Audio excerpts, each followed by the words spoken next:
Vous savez, Kalala, d'abord, quelqu'un qui venait du domaine de marketing, publicité, communication. Donc, ce sont pratiquement des techniciens, donc des spécialistes dans ce domaine. Ils ne venaient pas des sciences de la communication.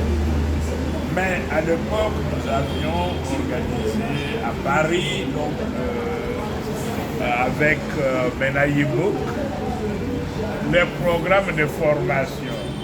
Avec Menaïbouk, mais aussi avec le Alain Orselin dans les cadres Antilles et Caraïbes, mais c'était surtout Menaïbouk.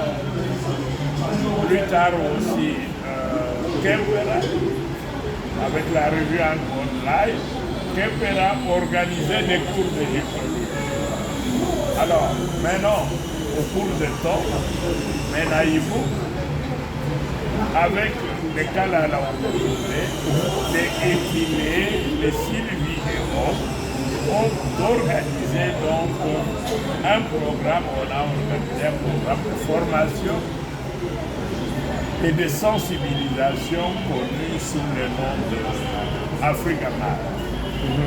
J'étais surpris une fois le secrétaire académique de l'université de Kananga qui me demandait est-ce que vous connaissez Kalala Omutu. Je lui ai dit oui, c'est notre école. Mais ce qui s'est passé, est-ce qu'il faut se réjouir? Est-ce qu'il faut pleurer? Voilà, c'était la question.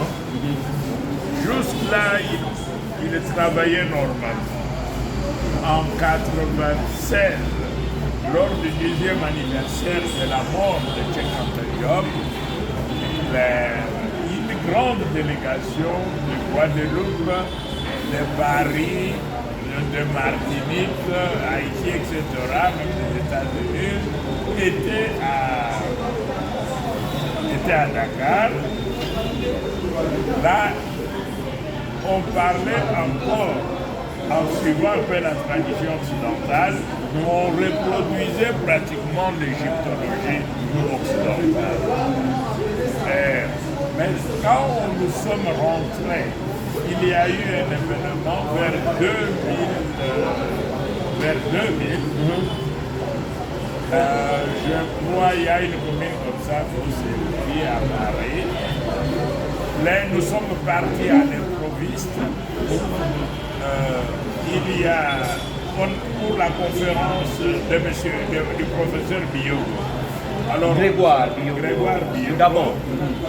Alors, moi, je suis allé comme pour assister à cette conférence de Grégoire Biot avec M. Menaïm. Quand on arrive, on a attendu. Je crois le bourgmestre à l'époque, c'était celui qui était le plus après, qui a eu des problèmes à New York, de la Banque mondiale. Mais calme, à l'époque, il était là-bas. Le professeur Biot n'est pas venu, on m'a demandé à l'improviste de le remplacer. Il s'agissait donc de l'abolition. Moi, je dis l'abolition de quoi? On a dit l'abolition de l'esclavage. Je leur ai dit que l'esclavage n'existe pas. L'esclavage, c'est un concept dévalorisant. Quand vous dites qu'on est esclave ou que nous sommes les descendants des esclaves, vous vous dévalorisez vous-même. Les autres, c'était les génocides, les négocides. Ils étaient venus pour tuer les Noirs avec des canons de guerre. On ne vient pas donc avec des canons de guerre que vous allez aujourd'hui retrouver sur la côte de l'océan Éthiopien ou de l'océan Indou. Et ils ont déporté nos frères.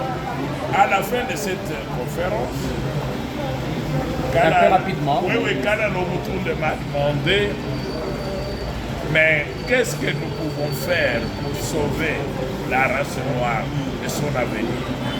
Moi, je lui ai dit qu'il fallait rassembler les corps d'Osiris qui sont éparpillés à travers le monde. Le corps d'Osiris, c'est toutes les nations, toutes les communautés noires qui sont éparpillées au Brésil. Donc, vous appelez l'Amérique afro-latine. Il ne faut jamais dire Afrique latine quand vous êtes africain. C'est l'Amérique, non pas l'Amérique latine, mais l'Amérique afro-latine. Voilà. Rassemblés, et ceux qui sont en Amérique du Nord et ceux qui sont en Australie, vous devez les rassembler. Si vous parvenez à rassembler les nations